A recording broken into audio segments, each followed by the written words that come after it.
안녕하세요. 이번 주는 부동산 개발 사업의 절차 세 번째 시간을 갖도록 해보겠습니다. 이번 주는 저번 시간에 이어서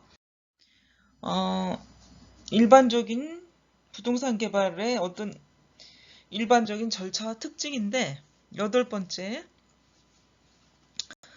시장 경쟁 분석을 보도록 할게요. 우리가 토지 분석의 8원칙을 배웠어요. 토지 분석의 8원칙을 배웠고, 이 토지 분석의 8원칙 마지막 단계가 이제 시장 경쟁 분석이 되겠어요. 이거는 이제 동일 시장 내에서 동일 상품을 유사 상품에 대한 경쟁 구조에 대한 것을 이제 분석하는 게 시장 경쟁 분석이다. 그러니까 같은 시장 내에서 비슷한 상품을 팔기 위해서는 경쟁을 해야 되죠. 그래서 이런 경쟁 구조를 분석하는 게 시장 경쟁 분석이 되겠다. 쉽게 얘기하면 이렇게 알고 계시면 되겠고요.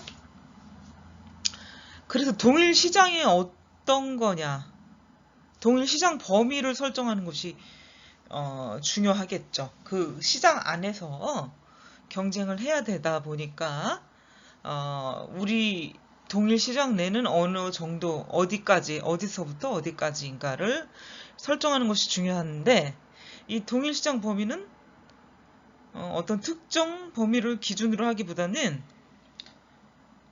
상품, 동일한 상품이나 유사 상품으로 정하는 것이 유리하다는 거죠. 뭐 전국 시장이 될 수도 있고, 또 서울의 한 부분 시장만 또 될 수도 있고, 이렇게 되기 때문에 그 한 부분 시장이라기보다 전체 매출을 가지고 따지다 보니까 유사 상품으로, 동일한 상품이나 유사 상품으로 정하는 것이 유리하겠다라고 시장 경쟁 분석에서는 보고 있고요.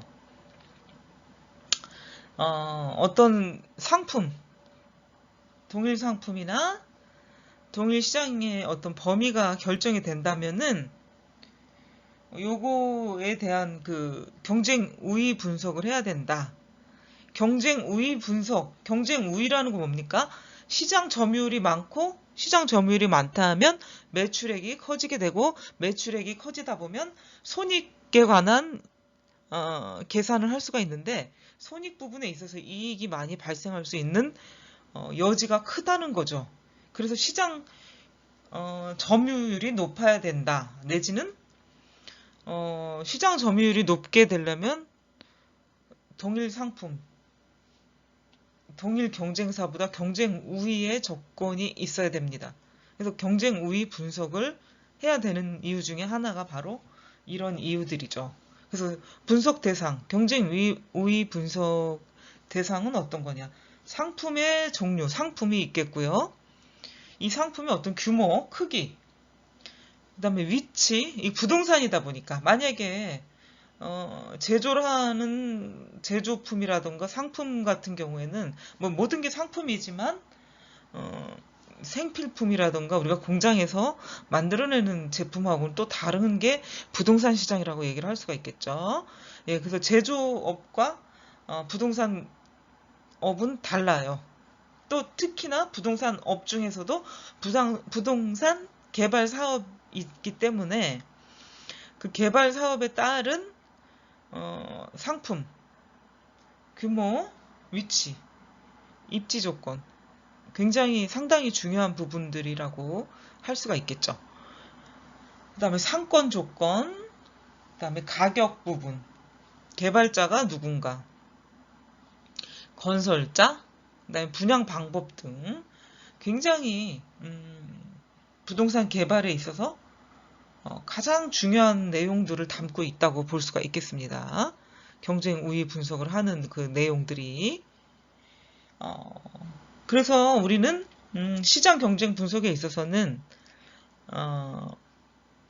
동일 시장 범위를 설정을 하고 경쟁 우위 분석을 해야 되는데, 그 분석 대상은 상품 종류, 규모, 위치, 입지 조건, 상권, 가격, 개발자, 건설자, 분양 방법이 있고요. 또 경쟁 우위 분석을 하는 방법은 두 가지가 있어요. 포지셔닝 방법과 스와트 분석. 그래서 이 두 가지 방법을 어떨 때 쓰는지, 어떤 방법인지를 한번 보자 하면, 시장 경쟁 분석에 있어서 포지셔닝 분석을 한번 볼게요. 시장 정보와 고객층, 경쟁 분석, 가치 제공 방법 등을 제공하는 게 이제 포지셔닝 분석이 되겠는데요. 시장의 규모, 경쟁자들, 사업 분야의 성장 단계, 그 다음에 고객층이요. 서로 비슷한 욕구나 그 욕구가 뭡니까? 필요로 할 때 욕구를 느끼는 거죠. 뭔가 난 필요해. 뭔가 하고 싶어. 뭔가 먹고 싶어. 뭔가 갖고 싶어. 뭐 이런 욕구가 느껴지는 그룹이 이제 고객층이 되겠다. 그래서 고객의 니즈가 욕구라고 할 수가 있겠죠. 그래서 고객층이라고 얘기를 하고요. 경쟁 분석, 스와트 분석이라고도 얘기를 해요. 그래서 이 포지셔닝 분석을 할 때 같이 포함이 되는 분석이기도 하죠. 회사의 강점, 약점, 기회, 위협을 분석을 한다. 그 다음에 가치 제공 방법. 고객에게 최고의 수준 상품을, 최고의 서비스를 어떻게 제공할 건지를 분석을 하는 게 가치 제공 방법이다. 포지셔닝 분석에 들어갈 내용들은 이런 것들이 있는데 결국은 어떤 기업과 어떤 기업 사이에서 각각 어떤 경쟁력을 가지고 있을까 하는 거죠. 그래서 혹시 백화점의 예를 든다면 거리나 매장 면적, 친절도, 상품의 종류가 많으냐 적으냐, 규모는 어떠냐, 주차 시설이 있느냐 없느냐, 그 다음에 그 백화점 법인의 신뢰도, 이런 항목들에 대한 경쟁력을 따져봤을 때 비교할 수가 있겠죠.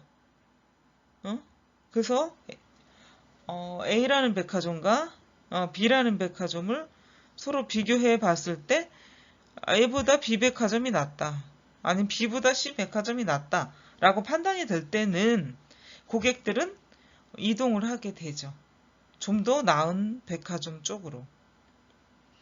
그래서 전체적인 경쟁력으로 봐서는 A보다 B, B보다 C 백화점이 낫기 때문에 C 백화점 쪽으로 고객들이 몰릴 수가 있지만 어떤 각 항목마다 경쟁력에서 A 백화점이 앞서가는 부분이 있고요. B 백화점이 전략적으로 앞서가는 부분, 또 C 백화점이 전략적으로 앞서가는 부분이 있으면 그걸 내세워서 시장 경쟁을 할 수가 있는 거죠. 전체적인 것만이 전체적인 것에서 우위가 있으면 좋을 수도 있지만 각 분야별로 특화된 부분이 있을 수도 있기 때문에 우리가 그 와중에 스와트 분석을 한다 이거죠. 포지셔닝 분석에 앞서. 그래서 한번 포지셔닝 분석의 전체적인 거는 경쟁 제품과 대체 제품 리스트 작성을 하고요. 당사와 경쟁 제품 간의 유사성 측정, 지각도 요인과 유사성 척도를 고려하고요. 그 당사의 제품이 소비자에게 어떻게 인식되고 있는지, 그 다음에 우리 회사와 경쟁 제품은 무엇인지, 그 다음에 제품의 이미지는 어느 포지션에서 소구되어 있는지, 바람직한 포지션 확립하기 위한 방법과 대책은 뭔가 이렇게 볼 수가 있겠죠. 그래서 보수적과 개방적인 소비자층이 있어요. 보수적이다 하면 노년층이 되겠고요. 대체로 개방적이다 그러면 젊은층의 소비자가 되겠죠. 그래서 노년층과 젊은 층을 놓고 봤을 때 노년층, 보수적인 층은 고급의 고가, 실용적인 제품을 선호할 수가 있고요. 개방적인 젊은 층은 저가의 상품을 또 구매할 수가 있는데, 근데 이게 전부 한쪽에 편중된 게 아니고요. 보수층과 개방적인 측면 모두 가능한데, 이 특화된 것들을 가리고 있는 거죠. 만약 화장품이라고 보면 고급의 고가, 실용의 저가, 아니면 중가도 있을 거란 말이에요. 그래서 고급의 고가는 백화점에 입점해 있는 뭐 세계적인 브랜드, 아니면 설화수, 뭐 일본 제품들 뭐 있을 거랍니다. 있을 겁니다. 그래서 이런 것들 고급의 고가라고 할 수가 있고, 중저가들이 있죠. 어, 뭐 네이처 리퍼블릭, 미샤 이러면 상품이 나눠지게 돼 있어요. 그러면 그 상품별로 연령층을 우리가 조사해 볼 수가 있는 거죠. 그랬을 때 노년층, 중산층 아니면 뭐 중년층들이 많이 구입한다 하는 브랜드가 있겠고, 젊은 층이 많이 구입하는 브랜드가 있겠고, 이렇게 알아볼 수가 있는 거죠. 그 옆에 한번 우리 볼게요. 카페 포지셔닝 맵이 있어요. 높은 가격과 낮은 가격, 고급과 고가, 훌륭과 저가와 같은 개념이 되겠죠. 그 다음에 전문성이 있고요. 그러면은 이 카페는 테이크아웃 카페, 개인 카페가 있고, 프랜차이즈 카페는 이 전문성을 차지하고 있는 거죠. 여기 개인 카페, 테이크아웃 카페는 뭐 저가도 있고 고가도 있고, 뭐 어떤 포지션을 어떤 포인트로 차지하고 있는지 여러분들이 이 맵에서 볼 수가 있는데, 개인 노스토리 카페, 스페셜 티 카페 이렇게 나눠주고 있죠. 그래서 높은 가격은 요런 거, 그 다음에 뭐 테이크아웃 카페, 개인 카페는 여러 개로 나눠질 수도 있는 거죠. 저가, 고가, 저가, 고가. 뭐 전문성이 있다면 프랜차이즈 카페, 중소기업용 프랜차이즈 카페가 있다. 그래서 카페 포지셔닝 맵도 한번 여러분들과 봤는데, 가장 쉽게는 고가냐 저가냐. 그런데 이걸 사용하는 소비자층의 나이나 계층을 알아볼 수가 또 있는 거죠. 그래서 카페 포지셔닝 맵과 포지셔닝 맵 우리가 이 그림으로 공부해 봤죠. 다음은 우리가 두 가지 분석 방법이 있다고 했었죠. 첫 번째 방법은 포지셔닝 분석법과 스와트 분석이라고 얘기를 했어요. 그래서 스와트는 입지 분석의 일환으로 활용이 되고, 포지셔닝 전략과 함께 마케팅 전략의 핵심 포인트가 됩니다. 그래서 부동산 개발은 경영, 회계, 법, 뭐 여러 방면을 두루두루 알아야지만이 할 수 있는 사업이라고 얘기를 했기 때문에 경영과 관련된 전략들이 많이 포함이 되겠죠. 그래서 포지셔닝 전략과 함께 마케팅 전략이 핵심 포인트가 되고요.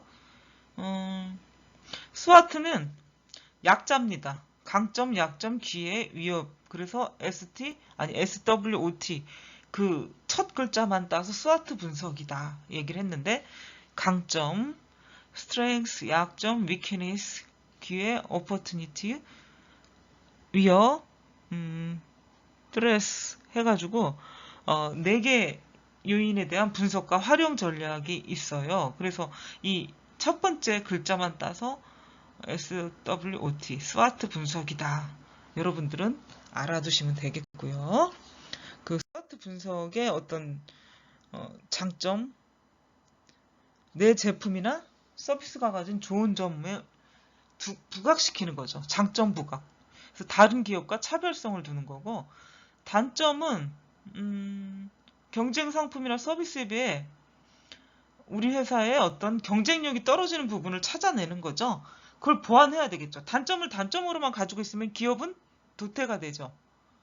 단점을 파악을 해서 개선을 해야 되겠죠. 그러려고 우리는 스와트 분석을 하는 것이라고 볼 수가 있겠습니다. 기회, opportunity, 기회라는 건 누구에게나 찾아온다고 하죠. 뭐 인생에 3번 아니면 더 많이 올 수도 있고요. 아니면 3번도 안 올 수도 있는데 저는 그렇게 생각합니다. 3번은 더 온다고 봐요.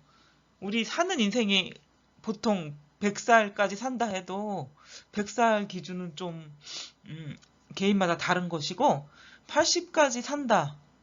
80까지 생을 살아간다고 하면 내 자아가 인식이 됐을 때부터 80까지는 6, 70년 정도가 있다고 생각을 해요.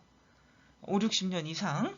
그러다 보면 기회가 10번 이상은 오지 않을까. 10번 정도는 오지 않을까. 뭐 많이 왔다면 왔지만 크고 작은 기회들을 다 합쳐서 그러면 그거를 모르고 지날 수도 있고 알고 지날 수도 있는데 기회는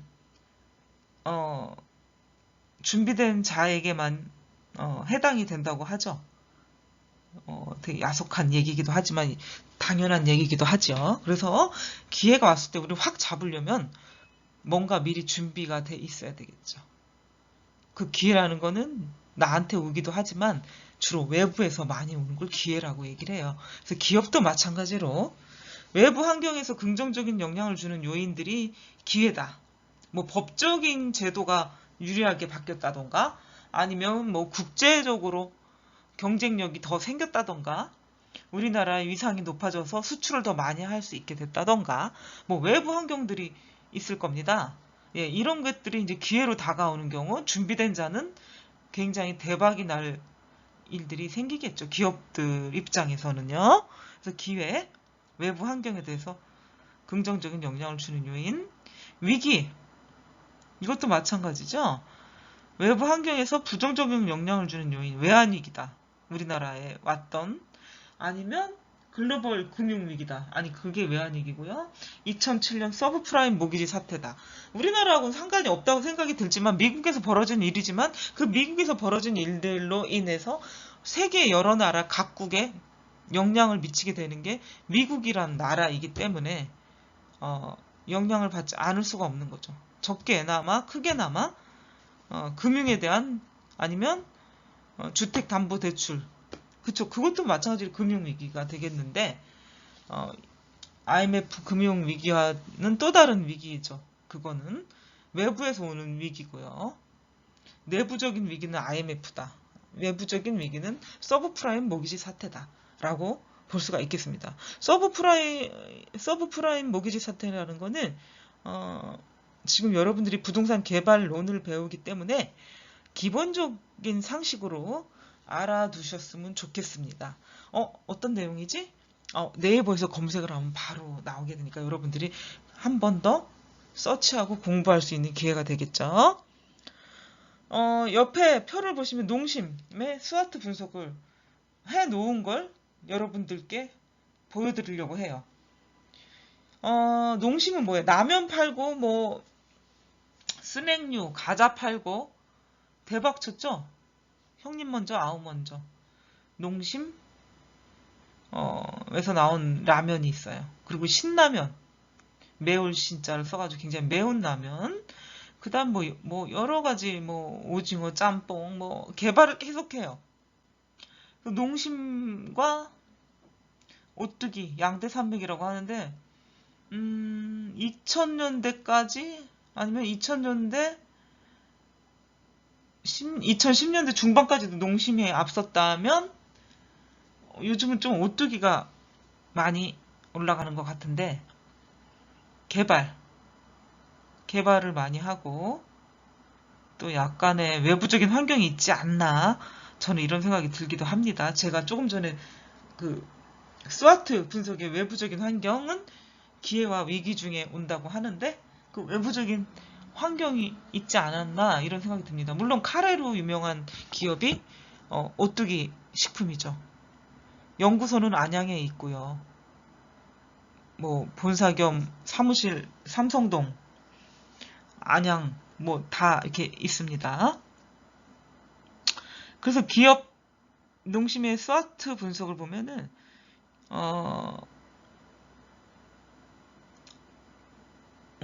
장점을 보면 스트렝스죠, 스트렝스.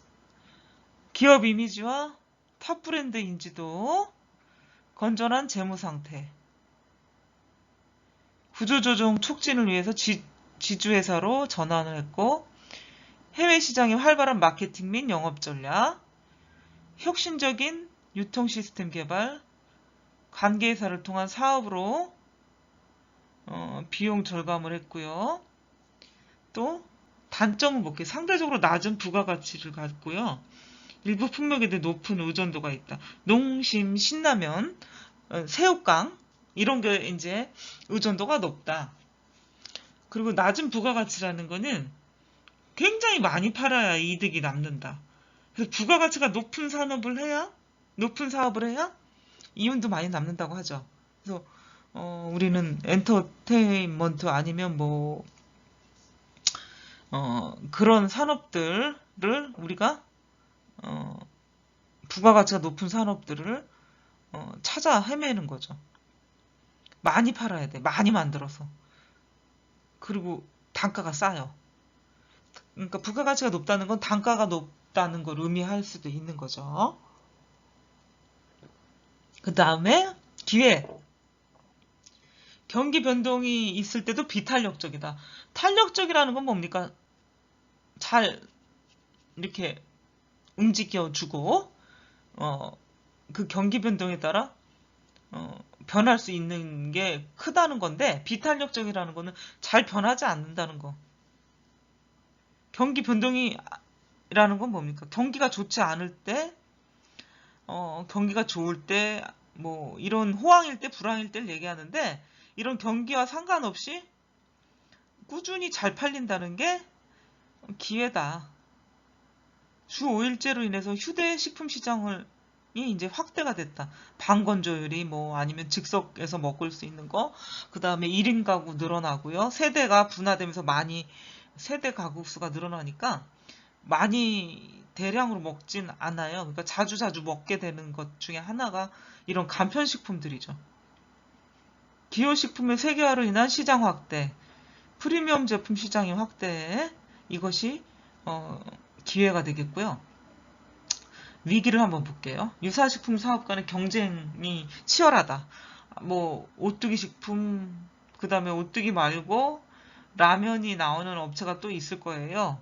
이런 경쟁 시장, 소비자의 잦은 욕구 변화니까 니즈가 부담감이 되고요. 소비계층의 민감한 반응으로 인해 자율적 제품 정책, 기업 경영에 어떤 악영향을 줄 수가 있다. 국내 시장이 어떤 포화 상태가 되고요.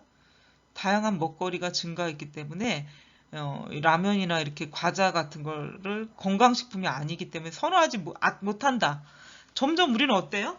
100세 시대이기 때문에 건강하게 오래 살길 바라죠. 그렇다 보니까 라면도 과자도 웰빙을 찾게 되는 추세인데 일반적인 라면과 과자의 단가로는 맞지가 않고 또 단가를 올려야 되니까 이 먹거리는 싸고 저렴한 게 장점인데 비싸다 이러면 또 경쟁력에서 떨어질 수 있기 때문에 좀 기업에서는 위기다 이런 생각이 여러 가지가 이제 복합적인 내용들이 함축돼 있다고 볼 수가 있겠죠. 원재료의 해외 의존도가 높다. 우리나라에서 나는 것도 있지만 우리나라에 없는 것들이 많다 보니까 수입을 해서 씁니다. 그러면 단가가 또 비싸지게 되겠죠. 뭐 이런 위기들이 있다. 농심의 스와트 분석을 보았습니다. 개발 컨셉 설정 방법을 볼게요. 토지 분석이 끝나면 이 분석된 결과를 가지고 개발 방향과 목적을 정하게 되고요. 이 개발 방향과 목적이 바로 개발 컨셉이 되겠고, 이 개발 컨셉은 개발 사업을 전개시키는 방향을 제시하는 것이기 때문에 해당 개발 사업의 총괄적인 지침이 된다. 개발 컨셉이 잘못 설정되면 어떻게 될까요? 우리나라는 땅이 넓다고 했어요? 아니면 좁다고 했어요? 국토가 좁기 때문에 항상 최유효 이용을 개념에 두고 있어야 돼요. 그래서 이 최유효 이용이라는 거는 개발의 이익과도 직결이 된다고 볼 수가 있겠죠. 그래서 개발 이익이 적게 나면 이 개발은 안 난다, 적게 난다. 그러면 개발은 이제 실패했다고 볼 수가 있는 거죠. 그래서 개발이 아니 될 수도 있고 사업성 여부에도 크게 영향을 미칠 수도 있어가지고 처음부터 다시 토지 분석을 하고요. 그래서 시간이 많이 걸리게 되고 문제를 갖게 되니까 이 사업이 성공할 수도 있지만 완전히 실패로 끝나는 경우도 발생이 된다 하는 것을 개발 컨셉의 어떤 가장 중요한 내용이라고 볼 수가 있겠죠. 그래서 개발 방향과 목적을 수립을 하고 개발 방향과 목적이 이제 개발 컨셉이 되겠죠. 그래서 개발 컨셉을 설정하는 게 굉장히 중요하다라는 건 여러분도 알 수가 있겠죠. 그래서 토지의 외부 분석을 하고요. 개발 잠재력을 발견하는 게 이제 외부 환경이고, 토지 내부 분석을 통해서 내부 환경을 발견을 하면 개발 방향을 설정하고 장단기 개발 계획을 수립하고요. 계획 추진, 계획을 완성하는 게 이제 개발 컨셉 설정 방법 후에 추진 내용들이 되겠죠. 그래서 개발 컨셉 설정 방법 중에서는 두 가지가 있어요. 발상적인 방법, 분석적인 방법. 그래서 그 발상적인 방법은 토지 내부 환경이나 외부 환경에 관계없이 상상이나 공상으로 추정을 해서 개발하고자 하는 방향 설정을 보는 것이고요. 그런데 이제 예를 들면 가상의 세계를 구상을 한다거나 과거의 어느 특정 마을을 구상한다든지 지금까지 한 번도 시도하지 않았던 새로운 디자인이나 개발 아이템을 선정을 한다든지 뭐 이렇게 할 수가 있는데 이게 파격적일 수가 있는 거죠. 그런데 문제는 토지에 맞게 개발 컨셉을 도출을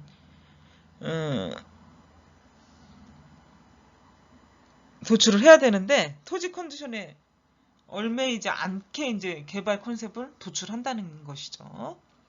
그래서 다시 토지 분석을 통해서 사업으로 발전 가능시키기 위해서는 검증 절차가 필요하다는 단점들이 있고요.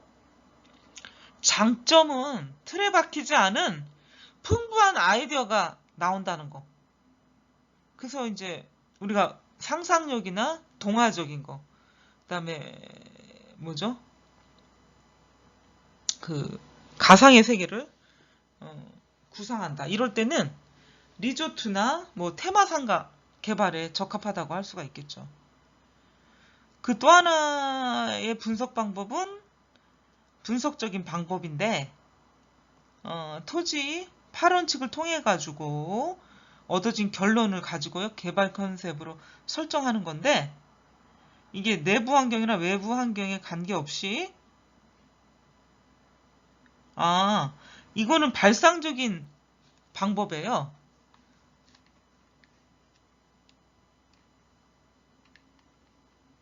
발상적인 방법 바뀌었네요.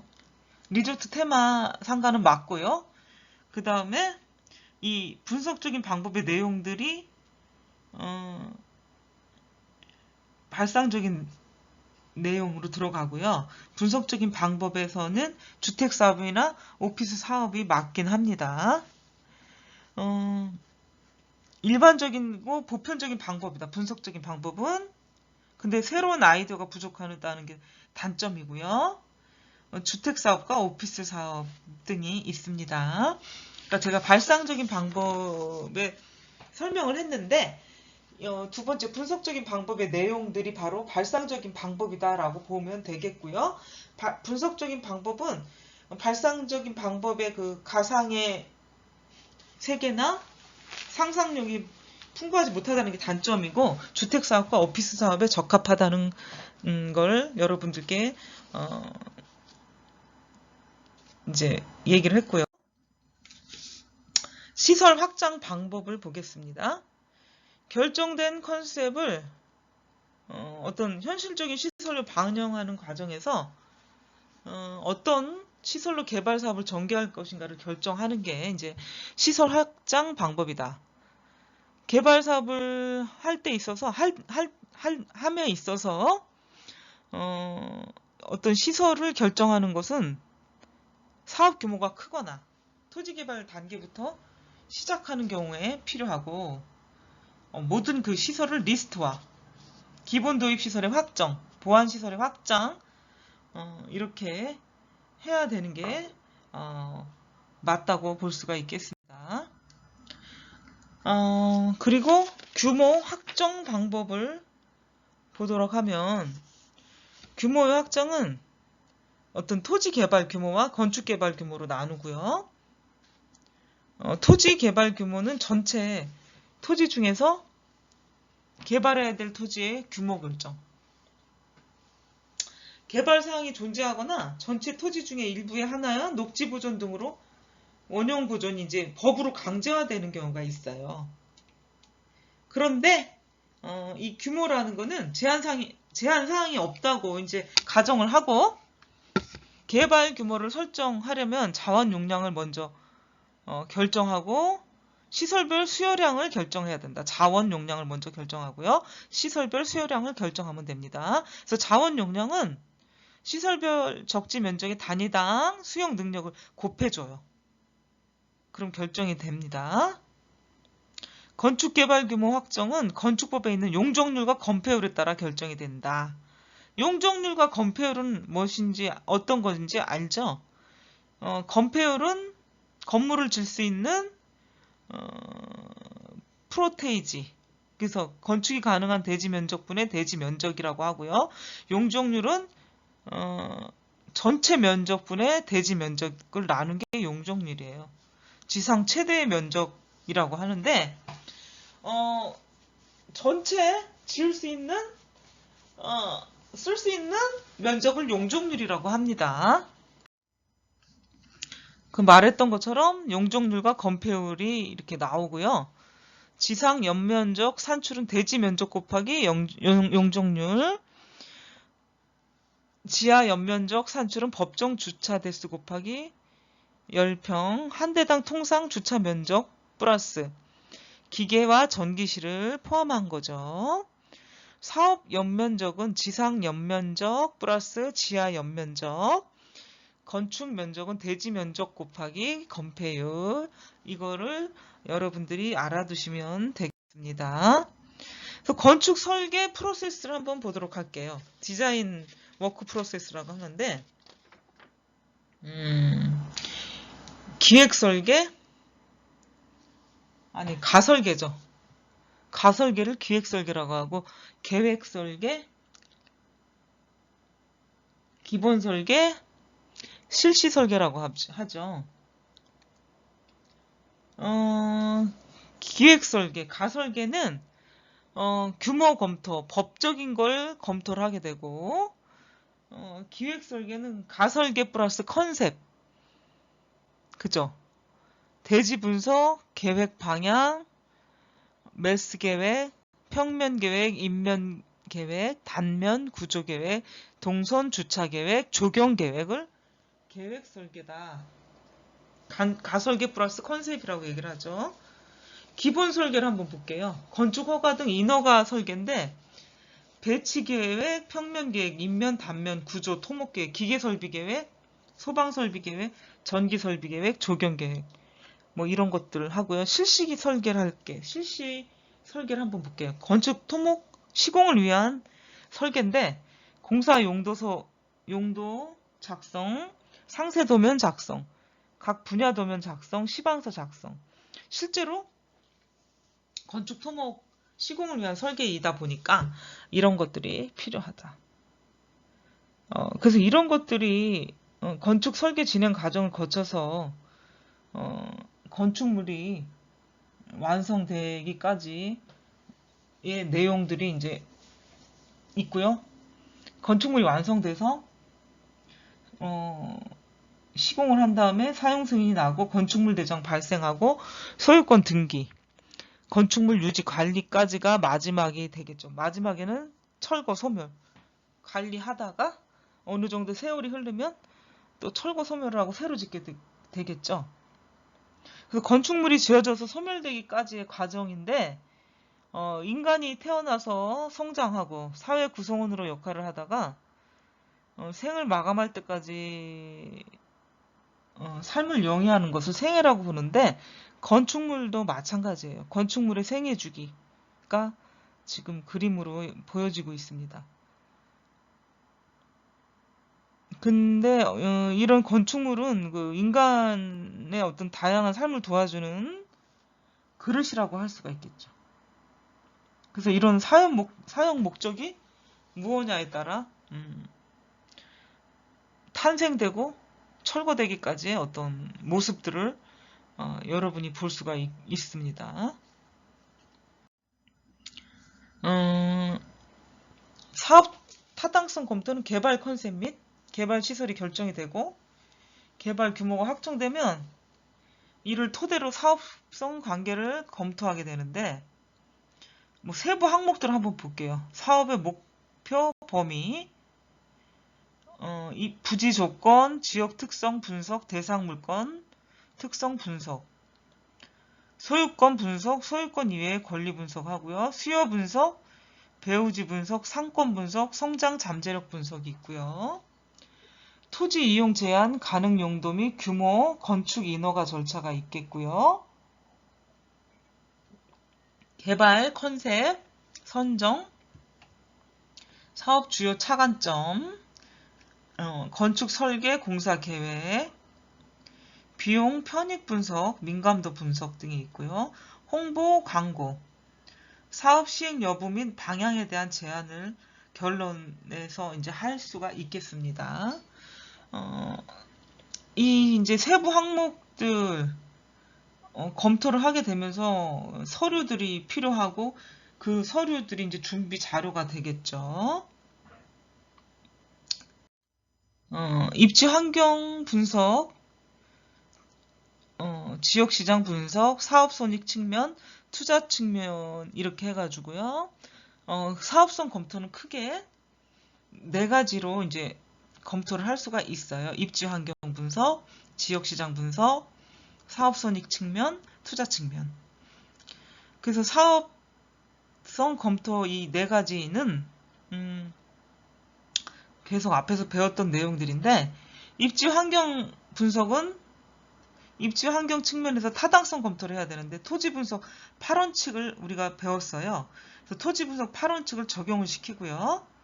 지역 시장 분석, 시장 경쟁력 측면에서 타당성 검토를 해야 돼. 마케팅 기법으로 접근을 하게 되는데 수요조사, 트렌드 분석, 적정 가격 산출, 경쟁 구조와 특징, 그 다음에 세 번째는 사업 손익 측면 수익성이 타당한가, 손익 계산서와 현금 흐름표, 캐시 플로우 차트라고 하죠. 투자 측면은 투자 타당성 여부를 가려야 되고 투자 우선순위를 결정해야 됩니다. 그래서 사업성 검토가 크게 네 가지로 검토해 볼 수가 있겠습니다. 수요의 유형을 볼게요.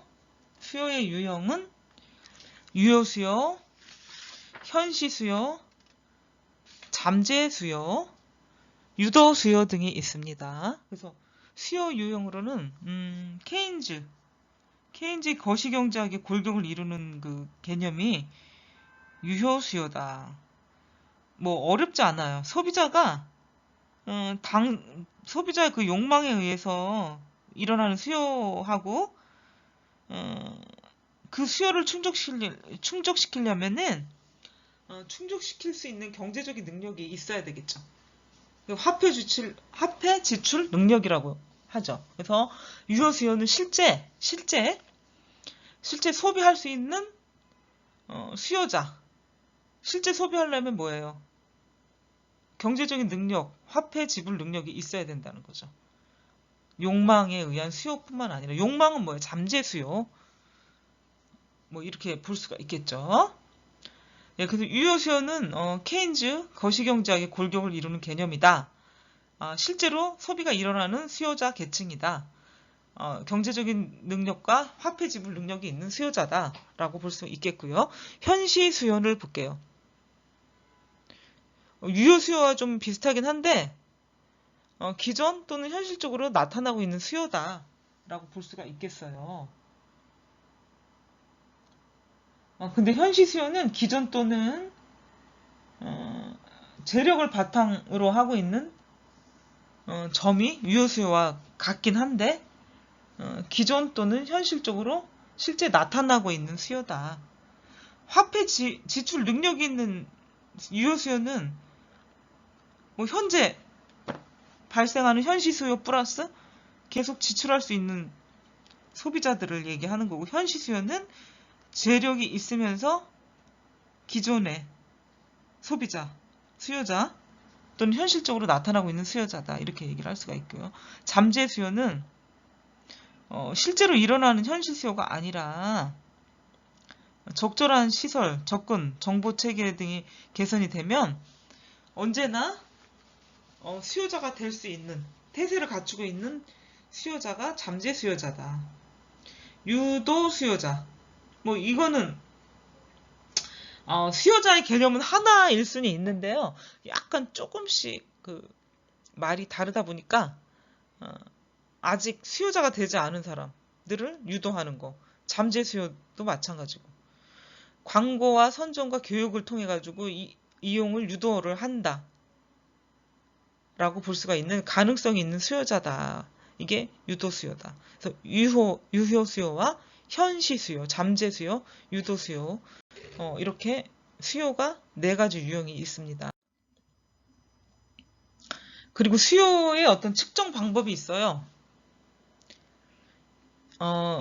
이용 의도조사법, 시계열 모형, 통계 수요 분석, 중용 모형, 회기 분석 모형, 재기 회 모형, 수요 추정 사례, 이렇게 있는데, 이용 의도조사법은 주어진 조건에서 이용자들이 어떤 행동을 나타낼 것인가를 추정하는 것.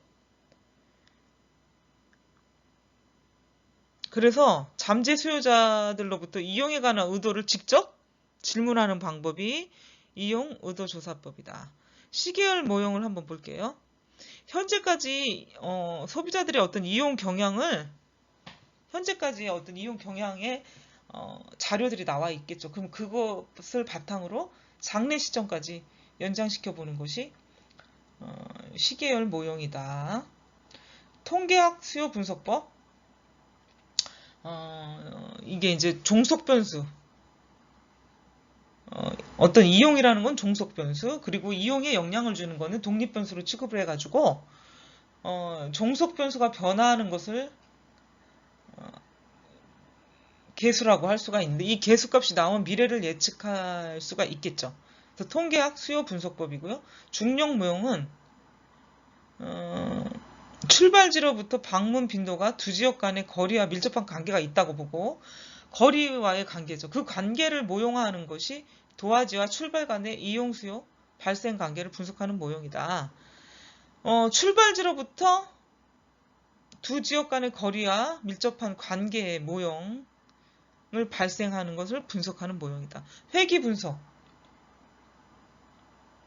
회기 분석은 도화지 수요량을 구하는 것뿐만 아니라 발생량 구하는 경우 회기 분석 모형을 쓴다. 계재기 회 모형.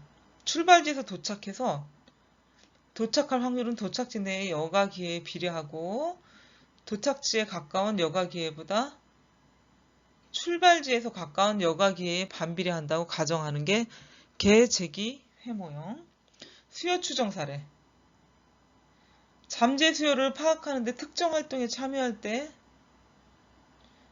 참여 일수로서 측정을 하고요. 표준 대도시 지역에서의 연간 1인당 평균 여가 활동 참여 일수로 설정하고 여기에 계획 대상 지역 주민 수를 곱해서 총 수요를 산출하는 게 수요 추정 사례다.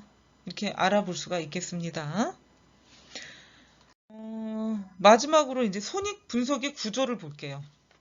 수익 구조, 지출 구조, 손익 구조가 있어요. 그러면 수입은 어떤 것들이 있나? 분양 수입, 임대 수입, 이자 수입, 기타 수입이 있고요. 수입에서 지출을 빼줘야 되겠는데 토지비, 공사비, 영업비, 제세 공과금. 수입에서 지출을 뺀 게 손익인데 이거는 이제 영업이익인데 지급이자, 사업세금, 사업이익 등이 있게 되겠습니다. 그래서 손익 분석은 보통 손익계산서와 현금 흐름표가 동원이 되는데요. 이 양식이나 항목은 업종에 따라 다소 차이가 있고 부동산 개발 사업은 편익상 손익계산서와 현금 흐름표를 조합을 해가지고 업무 처리상 이용하는 양식을 사용을 하고요. 업체마다 또 차이가 많고 또 통상 개발 사업자 여건에 따라서 사용 양식도 달리 하고요. 그래서 이제 어떤 이 양식에 대한 구속력을 가지고 있지는 않습니다.